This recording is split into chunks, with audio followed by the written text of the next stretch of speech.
जय मसीह के दोस्तों, good morning, praise the Lord. प्रभु यीशु मसीह के सामर्थी नाम से फिर से एक बार आज के मॉर्निंग मन्ना सेशन में आप सभी का स्वागत करता हूं। आज के स्टडी के लिए हम देखने जा रहे हैं प्रेरितों के काम, उसका दूसरा अध्याय और 14 वचन। आज का वचन मैं आपके लिए प्रकट करूं उससे पहले वचन के संदर्भ में कुछ बातें मैं आपके साथ शेयर करना चाहता हूं। आज के वचन में हम देखने जा रहे पतरस के जीवन के बारे में। पतरस के विषय में अगर मैं आपको बताऊं तो पतरस प्रभु यीशु मसीह के जो चेले थे उनमें से एक चेला था, जो हम अच्छी तरह से जानते हैं। एक वक्त ऐसा आया जब प्रभु यीशु मसीह ने पतरस से कहा था, 3 बार पतरस तू मुझे कहेगा मैं यीशु को नहीं जानता। और एक वक्त ऐसा आ गया पतरस के जीवन में जब प्रभु यीशु मसीह को सैनिक पकड़कर लेके जा रहे थे और पतरस पीछे पीछे जाता है, जहां पर सारे चेले वहां से भाग गए थे, तब पतरस अकेला पीछे पीछे जाता है देखने के लिए।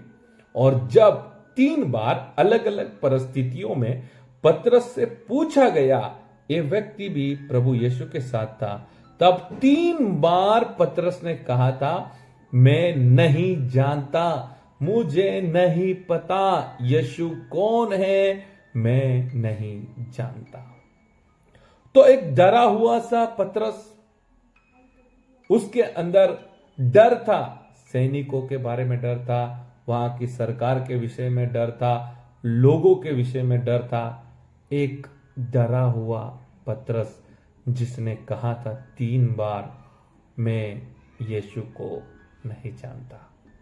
लेकिन मेरे प्रियो, आज के वचन में मैं पतरस के विषय में कुछ बहुत ही खास, कुछ बहुत ही विशेष आपके साथ शेयर करना चाहता हूं। आज का वचन हम देखेंगे जब 120 लोग जहां पर अपर रूम में प्रेयर के लिए इकट्ठा हुए थे और पवित्र आत्मा का सामर्थ्य जब आया और वे लोग अनन्य भाषा में बोलने लगे और वो जो आंधी का आवाज हुआ, वहां पर जो लोग थे सब वहां पर आ गए और सब देखने लगे, अरे ये लोग तो हमारी भाषा में बोल रहे, अरे ये क्या हो रहा है। कंफ्यूज हो गए, समझ में नहीं आ रहा है क्या हो रहा है। और जब ऐसी परिस्थिति हुई, और मैं आपको कहना चाहता हूं, वहां पर 10, 15, 20, 25, 50 लोग नहीं थे, 1000 से ज्यादा लोग थे। यानी मैं आपको कहूं थाउजेंड्स ऑफ पीपल, हजारों लोग वहां पर थे। और उनके बीच में ये लोग जो परमेश्वर की आराधना कर रहे थे, जो अनन्य भाषा बोल रहे थे, उनके बीच में कोई एक व्यक्ति था जो खड़ा हुआ और इतने लोगों के बीच में यीशु मसीह के बारे में, यीशु मसीह के प्रेम के बारे में, यीशु मसीह के उद्धार के बारे में बोलने लगा। और वो व्यक्ति था पतरस। मैं आपके लिए पढ़ना चाहूंगा प्रेरितों के काम, दूसरा अध्याय 14 वचन। तब पतरस उन 11 के साथ खड़ा हुआ और ऊंचे शब्द से कहने लगा, हे यहूदियों और हे यरूशलेम के सब रहने वालों, यह जान लो और कान लगाकर मेरी बातें सुनो। Hallelujah, praise the Lord. जो पतरस डरा हुआ था, जो पतरस एक वक्त ऐसा था जब 3 बार कहा था मैं यीशु मसीह को नहीं जानता, वही पतरस आज हजारों के बीच में खड़ा होकर कहने लगा, यीशु मसीह ही प्रभु है, यीशु मसीह ही उद्धार करता है, यीशु मसीह ही परमेश्वर है। Hallelujah, praise the Lord. मेरे प्रियो, मैं आप सभी को एंकरेज करना चाहता हूं, मैं आप सभी को प्रोत्साहित करना चाहता हूं।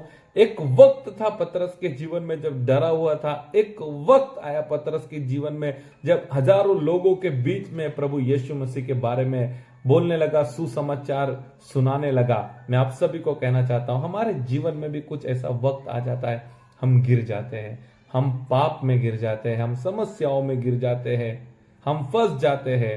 कई बार नहीं करना हम कर देते, कई बार नहीं बोलना हम बोल देते, कई बार प्रार्थना में हम समय नहीं निकाल पाते हैं, कई बार हम बाइबल स्टडी के लिए समय नहीं निकाल पाते हैं। बहुत सारे ऐसे बातें हैं जिसमें हम फंस जाते हैं।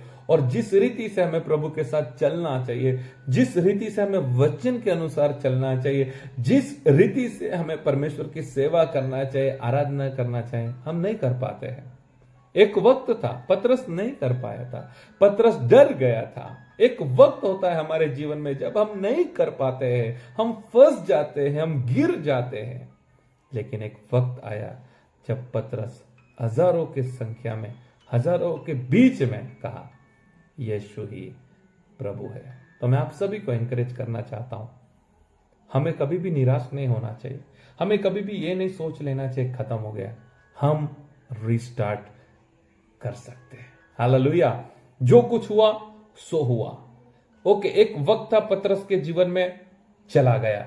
अभी वक्त आ गया है लोगों के बीच में खड़ा रहने का और यीशु मसीह के बारे में सुसमाचार सुनाने का। तो मैं आप सभी को कहना चाहता हूं, अगर आपसे कुछ गलती हो गया, अगर आपसे कुछ पाप हो गया, आप अच्छी तरह से प्रार्थना नहीं कर पाए, आप चर्च में नियमित नहीं जा पाए, आप बाइबल स्टडी नहीं कर पाए, आप जो परमेश्वर के लिए करना चाहते थे नहीं कर पाए, कुछ संसारिक बातों में आप फंस गए, लेकिन मैं कहना चाहता हूं, लेट अस रिस्टार्ट। अब हम फिर से नई शुरुआत करेंगे, हम फिर से खड़े हो जाएंगे और परमेश्वर के लिए बहुत ही खास, बहुत ही विशेष, बहुत ही स्पेशल कुछ करेंगे। और मैं आप सभी को एनकरेज करना चाहता हूं, जब डरा हुआ जो पतरस था, जब हजारों के बीच में खड़ा हुआ, जब हिम्मत के साथ, करेज के साथ प्रभु यीशु मसीह के बारे में बोलने लगा, तब क्या हुआ हम पढ़ेंगे 41 वर्ष। अतः जिन्होंने उसका वचन ग्रहण किया उन्होंने बपतिस्मा लिया और उसी दिन 3000 मनुष्य के लगभग उनमें मिल गए। Hallelujah, praise the Lord. पहली बार जब पतरस ने हिम्मत किया, खड़ा होकर उनके बीच में लीडरशिप लिया, प्रभु यीशु मसीह के बारे में बोला, मेरे प्रियो 3000 लोग बपतिस्मा लेकर कलीसिया में आ गए, विश्वास में आ गए। तो कभी भी हमें वहां पर फुल स्टॉप नहीं लगाना चाहिए, क्योंकि अभी बहुत कुछ करना बाकी है। निराश नहीं हो जाना चाहिए, मुझसे ये हो गया, मैं क्या करूं, मैंने ये पाप कर दिया। Let us restart. मैं बाइबल नहीं पढ़ पा रहा हूं, समय नहीं दे पा रहा हूं, मैं प्रार्थना नहीं कर, कम ऑन, आओ हम रिस्टार्ट करते हैं, पतरस की तरह रिस्टार्ट करते हैं। जो हुआ सो हुआ। क्यों ना आज के वचन के आगे हम समर्पण करें, क्यों ना आज के वचन के आगे हम परमेश्वर को कहें, प्रभु मैं माफी मांगता हूं और आज से रिस्टार्ट करता हूं, एक नई शुरुआत करता हूं। मेरे प्रियो, जब आप पतरस की तरह खड़े हो जाएंगे, एक नई शुरुआत करेंगे, मैं आप सभी से कहना चाहता हूं, बड़े बड़े काम आप देख पाएंगे, बड़े बड़े चमत्कार आप देख पाएंगे, ब्लेसिंग्स को देख पाएंगे, पीस, शांति को आप देख पाएंगे, अनुभव कर पाएंगे। तो निराश नहीं होना है, डिस्करेज नहीं होना है। पतरस की तरह जो हुआ सो हुआ, लेकिन आज वक्त आया है खड़े रहने का, अपनी गलतियों को सुधारने का और परमेश्वर के लिए कुछ विशेष करने का। आज के वचन से परमेश्वर आप सभी को एनकरेज करे, आप सभी को ब्लेस करे। अगर अब तक आपने चैनल को सब्सक्राइब नहीं किया है तो प्लीज लाल बटन जो सब्सक्राइब का है दबाकर आप चैनल के साथ जुड़ जाए, ताकि आपको एवरीडे मॉर्निंग सुबह 6 बजे वचन का, मॉर्निंग मन्ना का नोटिफिकेशन आता रहेगा। God bless you, have a nice day.